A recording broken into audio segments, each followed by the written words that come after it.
لا ما عاد يرعبني ظلم يهددني لا شيء أخسره لا لا مهما يطول الدرب فالحق معه. Assalamualaikum warahmatullahi wabarakatuh. Alhamdulillah wa syukru lillah. La haula wa la quwata illa billah. Ashhadu an la ilaha illallah wahdahu la syarikalah. Wa ashhadu anna Muhammadan abduhu wa rasuluh. La nabiyya wa la rasula ba'dah. Ashhadu an la Allahumma salli ala Muhammad wa ala ali Muhammad kama sallaita ala Ibrahim wa ala ali Ibrahim wa barik ala Muhammad wa ala ali Muhammad kama barakta ala Ibrahim wa ala ali Ibrahim innaka Hamidum Majid. Amma ba'du. Jamaah Maghrib rahimakumullah, alhamdulillah kita bersyukur kepada Allah Subhanahu wa taala karena dengan rahmat dan nikmatnya kita bisa bertemu bersilaturahim dalam kajian rutin Rabu malam Kamis yang pada malam hari ini pada awal bulan November 2021. Mudah-mudahan kegiatan-kegiatan yang kita laksanakan selama ini akan bisa bermanfaat dan memberikan manfaat kepada kita semuanya. Jamaah Maghrib rahimakumullah. Pada malam hari ini, di samping kita akan sedikit melanjutkan kajian yang lalu, yaitu masalah tauhid, akan kami lanjutkan nanti dengan keutamaan tauhid yang insya Allah semuanya sudah kami kutip di dalam naskah yang sudah kami bagikan. Mudah-mudahan naskah-naskah yang selama ini kami bagikan itu akan bisa dibaca ulang sehingga akan bisa menjadi tambahan ilmu bagi kita semuanya. Jamaah Maghrib rahimakumullah, sebagaimana kita maklumi ya, yang telah kita pelajari kemarin bahwa tauhid itu terbagi menjadi 3 macam. Yang pertama adalah tauhid rububiyah, kemudian yang kedua adalah tauhid uluhiyah, dan yang ketiga adalah tauhid asma wa sifat. Kemarin sudah kita sampaikan sampai dengan tauhid rububiyah dan sebagian daripada tauhid uluhiyah. Kita mengulang saja, tauhid rububiyah yaitu tauhid yang mengesahkan Allah dalam penciptaan dan kepemilikan dan dalam pengaturan seluruh urusan. Jadi Allah itu Rabb. Jadi pemelihara, ya penguasa, ya yang penciptakan. Yang menciptakan semua makhluk adalah Allah. Karena itu kita harus betul-betul yakin bahwa apapun yang ada pada diri kita, itu semuanya adalah ciptaan Allah Subhanahu wa ta'ala, termasuk kita sendiri. Ala lahul khalqu wal amru tabarakallahu rabbul alamin. Ini sudah kita sampaikan kemarin ya. Kemudian tauhid uluhiyah, yaitu mengesahkan Allah di dalam masalah ibadah. Sehingga di dalam tauhid uluhiyah ini adalah mengesahkan Allah bahwa tidak ada sesembahan yang harus kita sembah, yang wajib kita sembah, kecuali Allah Subhanahu wa ta'ala. Ini tauhid uluhiyah. Jadi kaitannya adalah dengan masalah ibadah.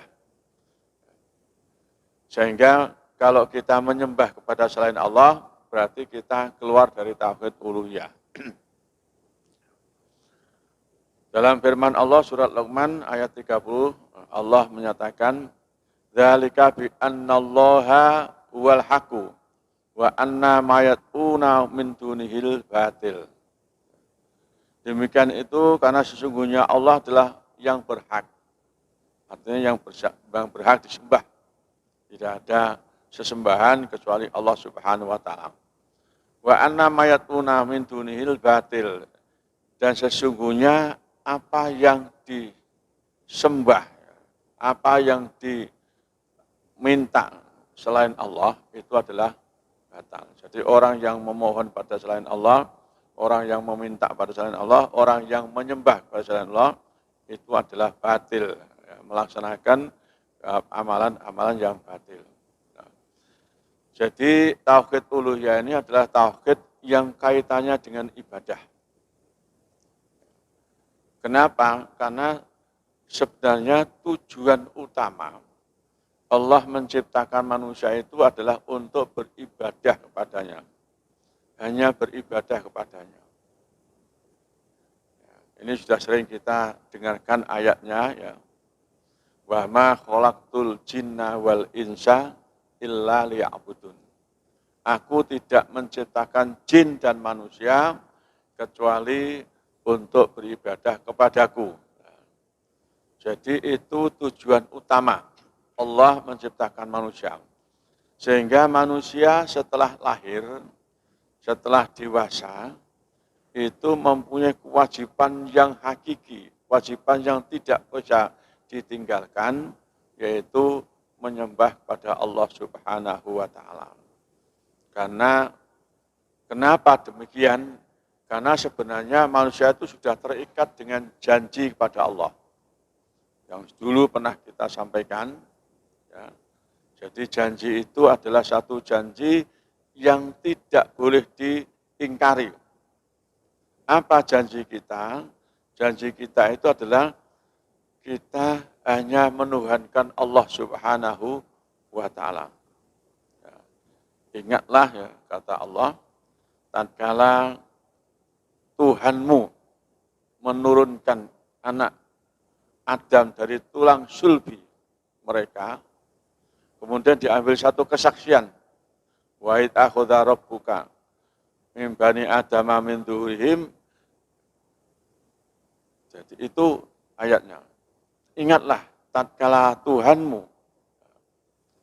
menurunkan keturunan anak Adam dari tulang sulbi mereka. Wa asyhadahum, kemudian diambil kesaksian kepada mereka, kepada ruh-ruh mereka.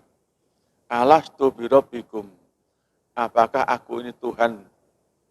Maka kemudian qalu, ruh-ruh itu menjawab, bala, betul, engkau adalah Tuhan kami. Syahidna, kami bersaksi. Nah, itu satu janji yang diikrarkan oleh manusia pada saat ruh itu ditiupkan pada janin manusia. Jadi begitu roh itu ditanya oleh Allah, apakah aku ini Tuhanmu? Maka kemudian roh itu menjawab, iya, engkau adalah Tuhan kami. Kami bersaksi. Nah, kenapa Allah mengambil kesaksian itu? Agar manusia nanti tidak bilang pada hari kiamat, kenapa kamu tidak menyembah Allah? Kemudian dia mengatakan, saya dulu kan tidak pernah ada janji. Kan. Setelah ada perjanjian inilah kemudian nanti kalau ada orang yang tidak menyembah Allah, itu berarti dia telah mengingkari janjinya. Nah, inilah, maka tauhid uluhiyah ini sangat penting. Dan pokok tauhid sebenarnya adalah tauhid uluhiyah ini. Dan ini yang paling sulit.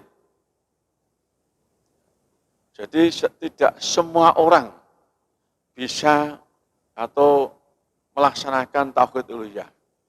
Rububiyah iya, dia mengakui siapa yang menciptakan kamu? Allah. Tetapi dia tidak menyembah pada Allah. Ini tauhid uluhiyah. Sehingga kalau kita sebagai umat Islam, ini sudah selalu menyatakan dalam sholat, ya, paling tidak 17 kali dalam satu hari satu malam, kalau kita hanya melaksanakan sholat fardu saja, yaitu 17 rakaat, masing-masing rakaat pasti kita akan membaca ayat ini, iyyaka na'budu wa iyyaka nasta'in, yaitu ayat yang tercantum dalam surat Al-Fatihah. Ini satu pernyataan yang kita ungkapkan kepada Allah, bahwa kita berjanji tidak akan menyembah kecuali kepada Allah. Hanya kepadamu ya Allah kami menyembah, dan hanya kepadamu pula ya Allah kami minta pertolongan. Nah, ini satu kaitan perjanjian kita yang kita teruskan ikrar kita pada saat kita berada di dalam sholat. Ini tauhid uluhiyah. Kemudian tauhid asma wa sifat. Allah itu mempunyai nama-nama yang banyak. Ya, dalam Asmaul Husna ada 99 Asmaul Husna. Sifat Allah yang wajib kita ketahui ada 20. Allah wujud, qidam, baqo, dan seterusnya. Itu sifat-sifat Allah yang wajib kita ketahui. Ya.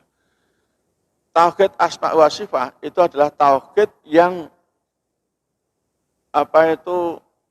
menjadikan nama-nama dan sifat itu kita esakan. Jadi kita mengesahkan Allah dengan nama-nama dan sifat yang menjadi miliknya. Nama Allah dalam Asmaul Husna ada 99, ada Ar-Rahman, Ar-Rahim, Al-Malik, dan seterusnya. Semuanya ada 99. Sifatnya ada 20 yang wajib kita ketahui. Wujud, qidam, baqo, mukhalafatul hadisi, qiyamu binafsi, dan seterusnya. Ini satu sifat yang harus kita ketahui. Makanya anak-anak kita ini kalau bisa kita tunjukkan. Ya, kalau di teman kita ini menjadi pujian. Allah wujud, qidam, baqo, dan seterusnya. Ya. Ini satu, tapi sebenarnya juga bagus untuk apa? Supaya kita selalu mengingat sifat-sifat Allah. Karena kita harus bertauhid pada Allah dengan sifat-sifatnya dan bertauhid dengan Allah dengan asma atau nama-nama Allah yang tercantum di dalam Al-Quran maupun Al-Hadis. Ya. Sebab kalau kita tidak beriman kepada Allah dengan nama dan sifatnya, kita akan satu saat akan melakukan diri kita ini sama dengan Allah. Padahal Allah ini tidak sama dengan yang lain, dengan makhluknya. La yatakamilhi syai'un wa huwas samiul basir. Allah tidak sama. Tidak ada yang menyamai sesuatu itu kepada Allah, dan dia maha mendengar lagi maha melihat. Sami itu sifat sifat Allah. Sami maha mendengar. Itu juga asma Allah dalam Asmaul Husna, Al-Basir. Ini satu hal. Kemudian dalam surat Al-Ikhlas sudah jelas kemarin, Qul huwallahu ahad, Allahu somad, lam yalid, walam yulad, walam yakul lahu kufuwan ahad. Ayat yang terakhir itulah yang menyatakan Allah tidak bisa disamai oleh siapapun. Walam yakul lahu kufuwan ahad. Dan tidak ada seorang pun yang menyamai keesaan Allah. Jamaah Maghrib rahimakumullah. Itulah tauhid, macam-macamnya ada 3. Ya.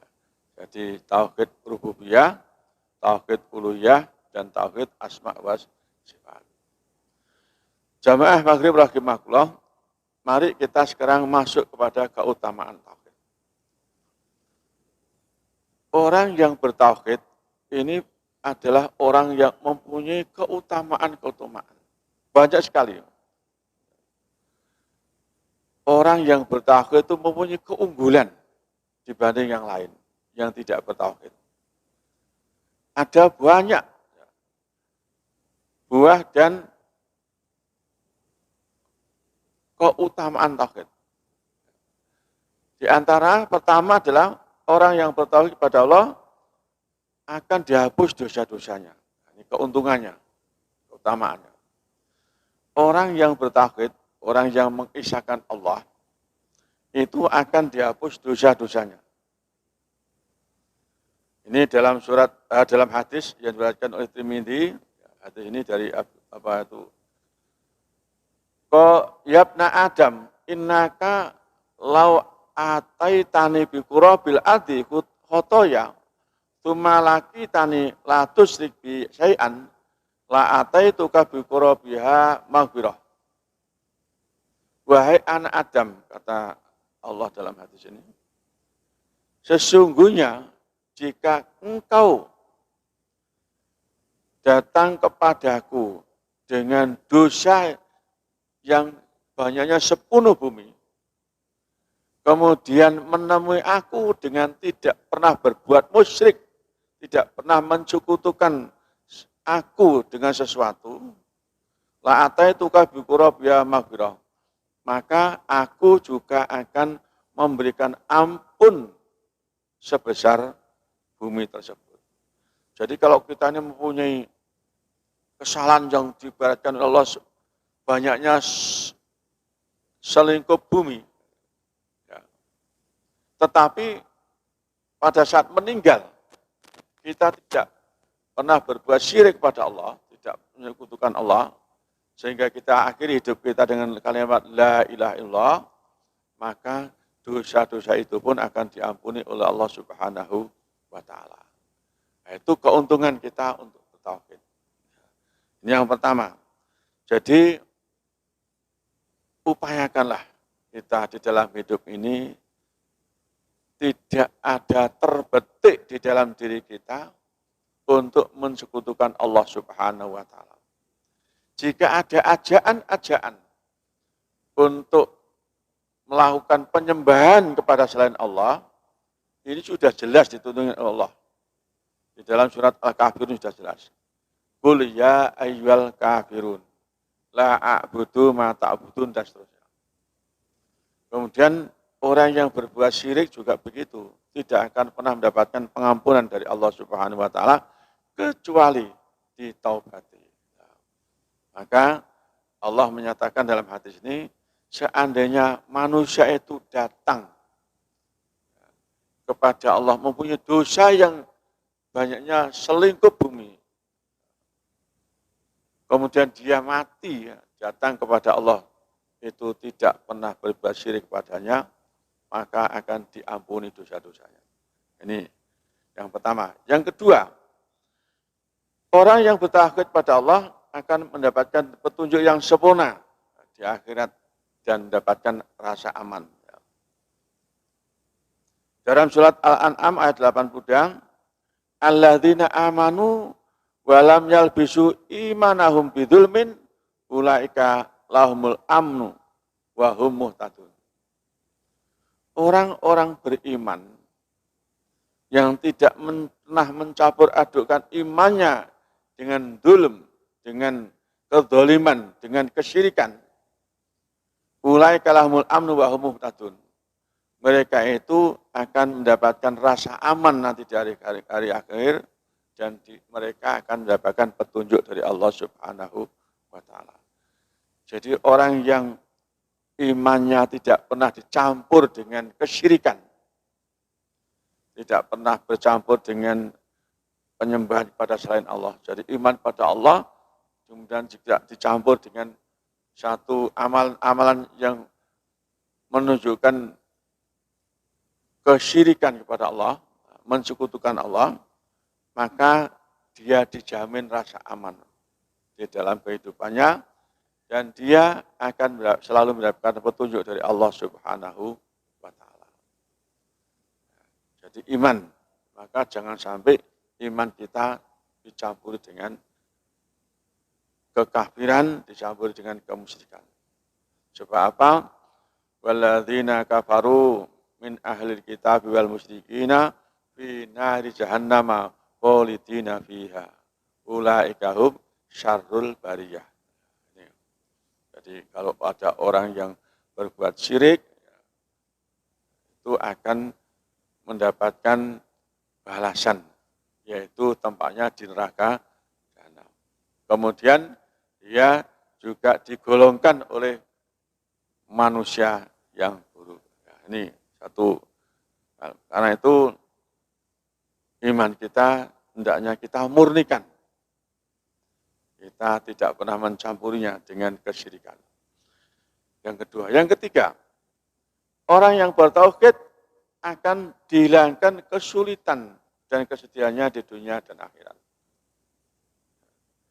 Jadi orang itu sudah betul-betul yakin pada Allah, apapun itu diserahkan kepada Allah, dikembalikan urusannya kepada Allah, bermunajat kepada Allah, maka dia akan mendapatkan satu solusi dari segala kesulitan dan kesedihannya.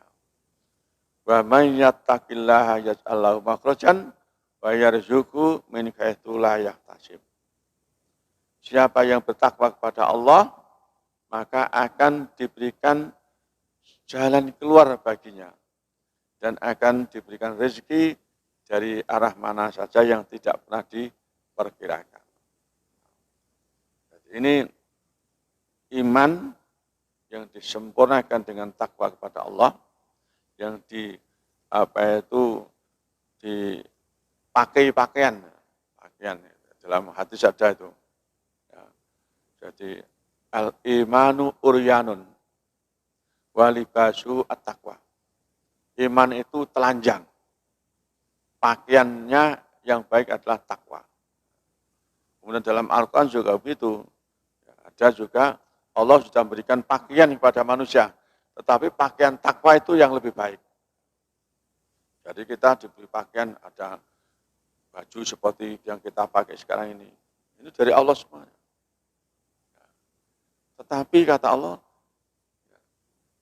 pakaian takwa itulah yang lebih baik. Dan dari pakaian takwa itu menunjukkan keimanan kita kepada Allah, tauhid kita kepada Allah itu betul-betul kuat.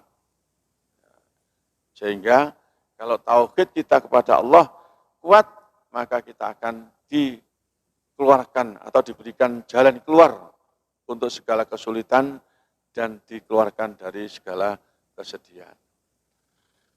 Yang ketiga.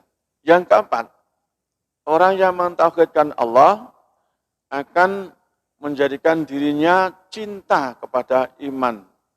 Dan Allah akan menghiasi hatinya dengan dia, menjadikan di dalam hatinya rasa benci kepada kekafiran, kefasikan, dan kedurhakaan.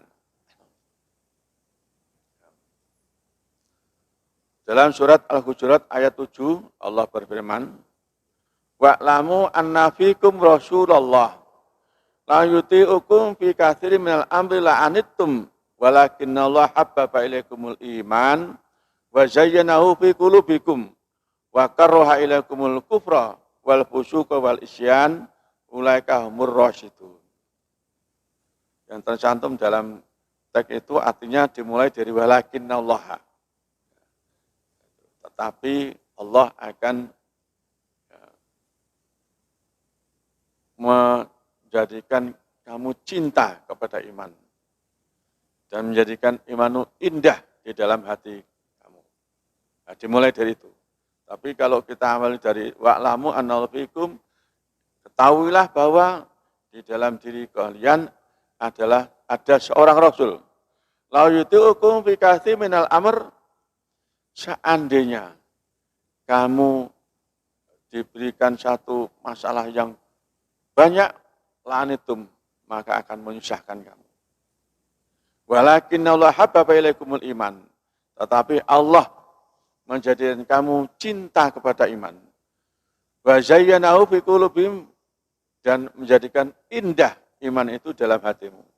Wa karaha ilaikumul kufra, dan menjadikan kamu benci kepada kekafiran, wal fusuqa, dan benci kepada fasikan, wal isyan, dan benci kepada kedurhakaan, ya, kemaksiatan. Ulaika humur rasyidun, mereka itu adalah orang-orang yang mendapatkan petunjuk dari Allah Subhanahu wa taala. Ini jadi orang yang mentauhidkan Allah itu akan dijadikan pada dirinya itu pertama orang yang benci kepada kekafiran. Tidak akan menjadi orang kafir. Jadi kalau diajak orang lain untuk kafir pada Allah, dia benci, tidak mau. Kalau diajak untuk orang lain untuk melakukan kefasikan, dia juga tidak mau. Karena tauhidnya sudah kuat. Jadi mengokohkan tauhid. Wal isyan, dan juga benci kepada kemaksiatan, kemungkaran, kedurhakaan. Karena kalau orang itu sudah bertauhid pada Allah kuat, dia takut pada Allah. Nah, ini sekarang ini banyak juga ya, orang yang pada Allah saja tidak takut, apalagi kepada manusia. Nah, sehingga kelakuannya juga melebihi daripada Allah. Seperti Firaun. Firaun sudah tidak takut pada Allah. Bahkan dia mengaku sebagai Tuhan. Mudah-mudahan tidak terjadi pada zaman sekarang Firaun dulu menjadi Firaun sekarang. Ya, kalau ada Firaun sekarang muncul, ya, kemudian dibantu oleh Korun, Haman, dan seterusnya itu. Ya, Korun itu adalah orang yang jutawan, hartawan. Ya, barangkali kalau kita telusuri sekarang itu ya, barangkali ada korun-korun yang membantu Firaun yang muncul pada saat ini. Nah, ini maka tapi kalau kita ini iman kita kuat, maka kita tidak akan mau diajak untuk berbuat durhaka kepada Allah. Dia akan benci kepada kedurhakaan. Dia akan benci kepada kekafiran. Kalau iman kita sudah menghiasi pada hati kita. Wajayanau fi qulubikum. Jadi iman menjadi perhiasan di dalam hati. Artinya iman kita, hati kita dikuatkan dengan iman. Wa may yu'min billah yahdi qalbah. Siapa yang beriman kepada Allah, maka hatinya akan mendapatkan petunjuk. Ini Allah juga menyatakan demikian. Maka kalau kita ini betul-betul iman kepada Allah, iman kita kuat, tauhid kita kuat, hati kita pasti akan mendapatkan petunjuk dan akan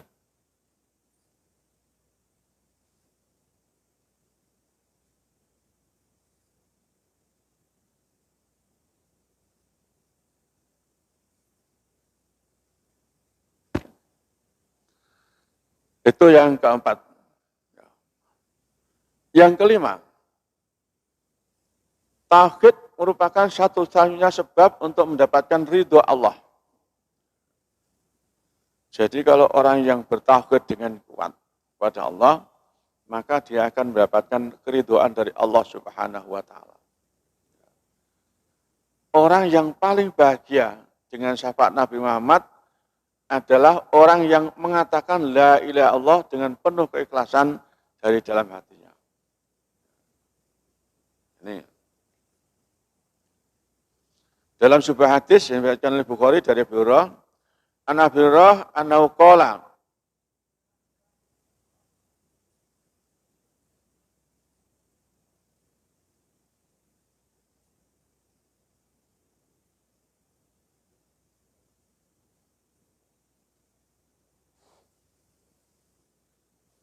An Abi Hurairah annahu qala qila ya Rasulullah man as'atun nas bi syafa'atika yaumal qiyamah.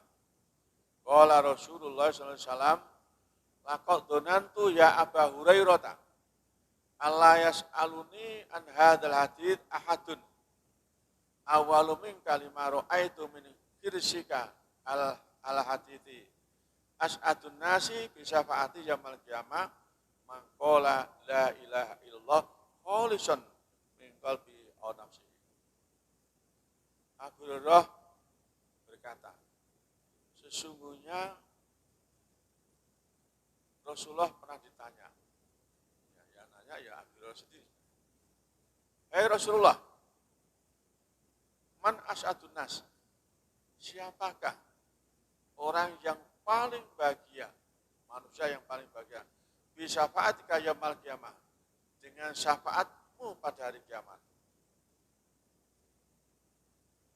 Qala Rasulullah SAW, kemudian Rasulullah SAW bersabda, laqad donantu ya Aba Hurairah, sungguh aku telah mengira, sebelumnya sudah. Hai Abu Hurairah, Allah yas'aluni an hadzal hadis, tidak ada seorang pun yang mendahului bertanya tentang hadis ini, awalu minka, sebelum kamu. Bima ra'aitu min hisrika. Karena aku tahu engkau sangat memperhatikan hadis. As'adun nas bi syafaati, orang atau manusia yang paling bahagia dengan syafaatku yaumal qiyamati, pada hari kiamat, mangkola la ilaha illallah kholisan min qalbi aw nafsi. Orang yang mengatakan la ilaha illallah kholisan, ikhlas, murni, ikhlas di dalam hatinya dan dirinya.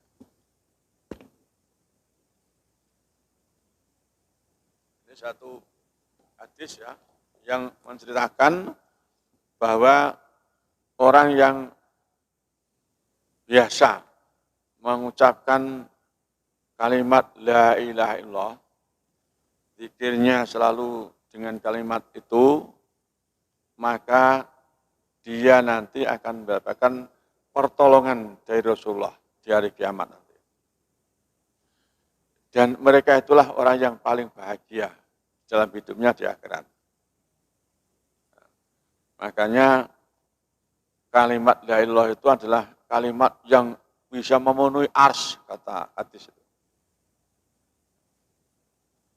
La ilaha illallah itu adalah satu ungkapan ya, tahlil ya, atau jadi kalimat yang mengesahkan Allah, yang menyatakan bahwa tidak ada Tuhan kecuali Allah. Itu adalah kalimat yang apabila diucapkan akan menjadikan orang itu mendapatkan pertolongan yang penuh dari Rasulullah pada saat hari kiamat nanti. Karena itu mari kita perbanyak ucapan kalimat Allah, tidak usah dipimpin. Kita jalan ucapkan la ilaha illallah, la ilaha illallah, la ilaha illallah. Itu satu zikir yang sangat bermanfaat pada diri kita untuk kehidupan di akhirat nanti. Di samping juga zikir-zikir yang lain. Jadi kalau kita baca di dalam hadis itu banyak manfaat zikir la ilaha illallah. Karena itu mari kita biasakan lisan kita untuk tidak henti-hentinya menyebut atau mengucapkan kalimat la ilaha illallah.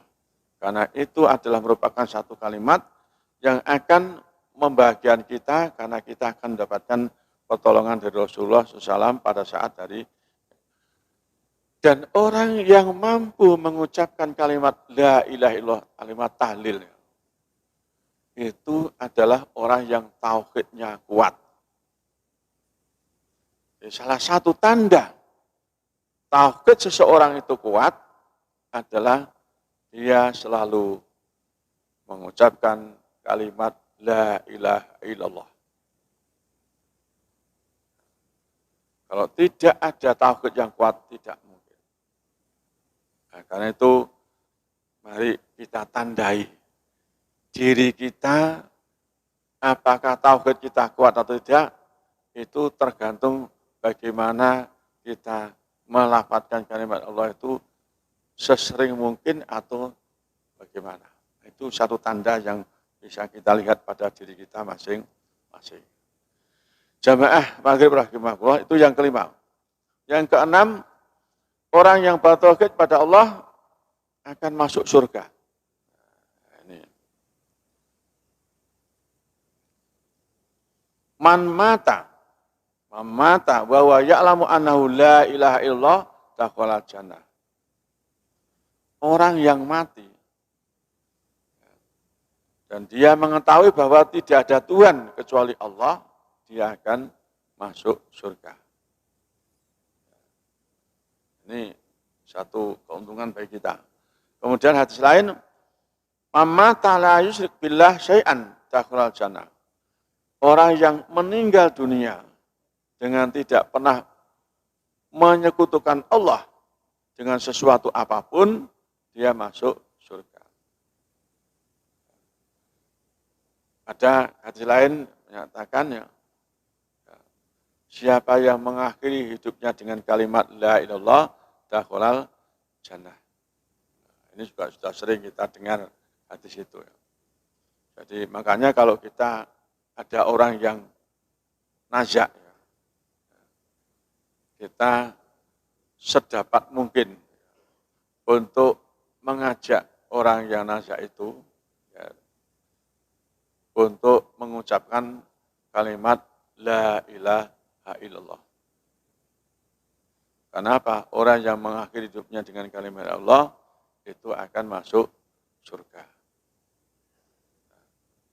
Nah, tentu kadang-kadang orang yang dituntun, ya, orang yang najak, ya.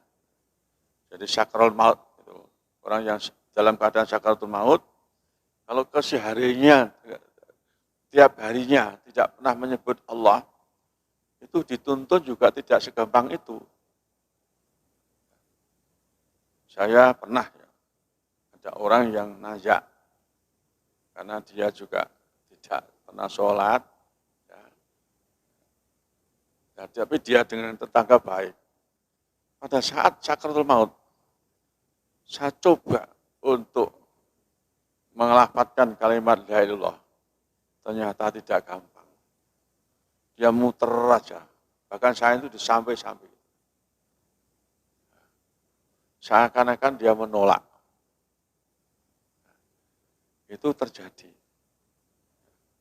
Karena itu biasakanlah kita untuk mengucapkan kalimat Allah agar kita bisa mengakhiri hidup kita dengan kalimat la ilaha illallah pula. Karena orang yang mengakhiri hidupnya dengan kalimat Allah itu dijamin masuk surga. Nah, ini satu hal.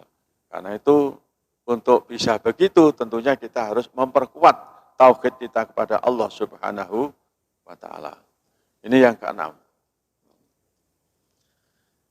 Yang ketujuh, orang yang bertauhid pada Allah diberikan satu kemenangan, pertolongan, kejayaan dan kemuliaan.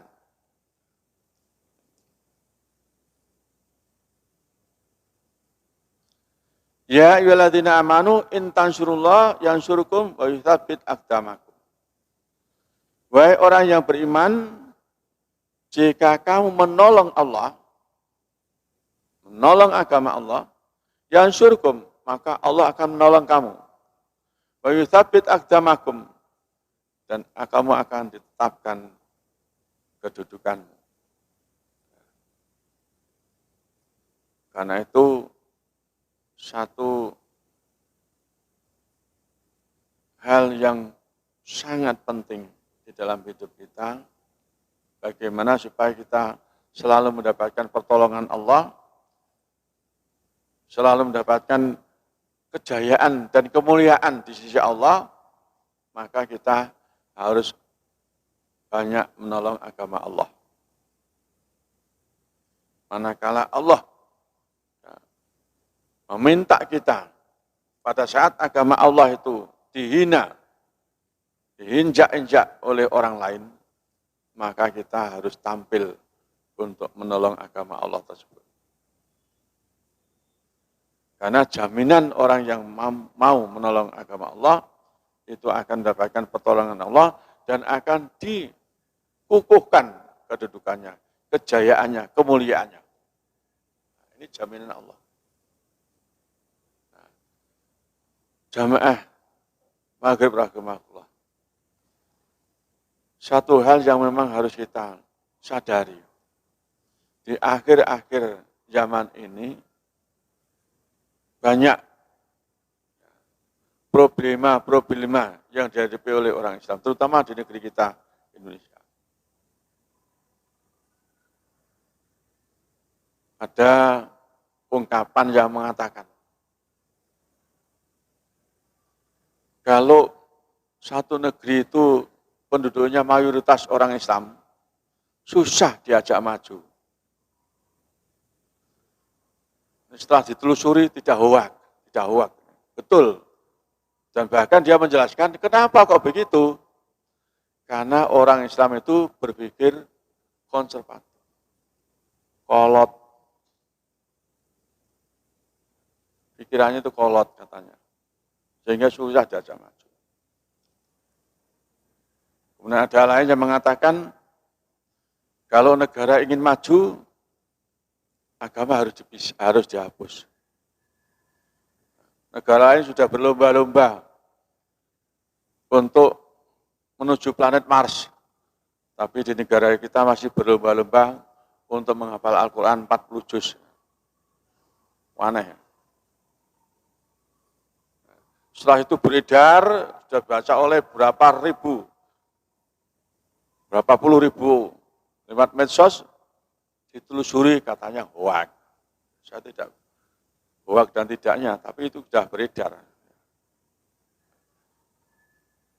Nah, karena itu merupakan satu tantangan bagi kita.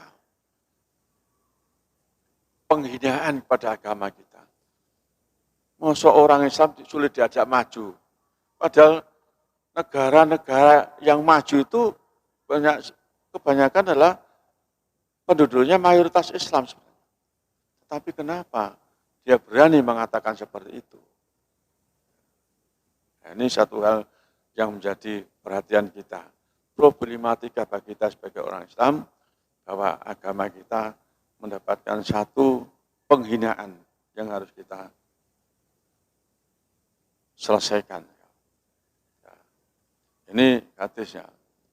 Jadi An-Nur, surat An-Nur ayat 55, Allah berfirman, wa adallul ladzina amanu minkum wa amilus solihati la yastakhlifannahum fil ardi kama stakhlafal ladzina min qablihim wa la yumakkinanna lahum dinahum alladzi irtadha lahum wa la yubaddilannahum min ba'di khaufihim amnan. Ya'budunani la yusyrikuna bi syai'an wa man kafara ba'da dzalika fa ulaika humul fasiqun. Nah, ini satu ayat yang memberikan satu pengukuhan pada kita. Orang yang beriman, beramal soleh, maka dia akan mendapatkan satu keridhaan dari Allah, karena dia tidak pernah menghina agama Allah. Dan tidak pernah berbuat syirik pada Allah Subhanahu wa ta'ala. Yang ke-8, orang yang bertauhid akan diberi kehidupan yang baik di dunia dan akhirat. Allah berfirman dalam surat An-Nahl ayat 97, "Man amila sholihan min dzakarin aw untha wa huwa mu'minun walanuhliyannahu hayatan thayyibatan walanajziyannahum ajrahum bi ahsani ma kanu ya'malun." Orang yang beramal soleh, baik itu laki-laki maupun perempuan, dan dia beriman, maka dia akan diberikan kehidupan yang baik dan akan dibalas dengan balasan yang lebih baik dari apa yang dikerjakan. Jadi balasan Allah itu lebih baik dari apa yang kita lakukan. Makanya kalau kita beramal, menginfakkan harta kita ini, diumpamakan Allah seperti orang yang menanam satu biji yang tumbuh 7 tangkai, kemudian 7 cabang, yang tiap-tiap cabang mempunyai 100 buah, sehingga menjadi 700. Lebih besar daripada apa yang kita lakukan. Kalau kita infak 1000, akan dibalas pahalanya seperti orang yang berinfak 700.000.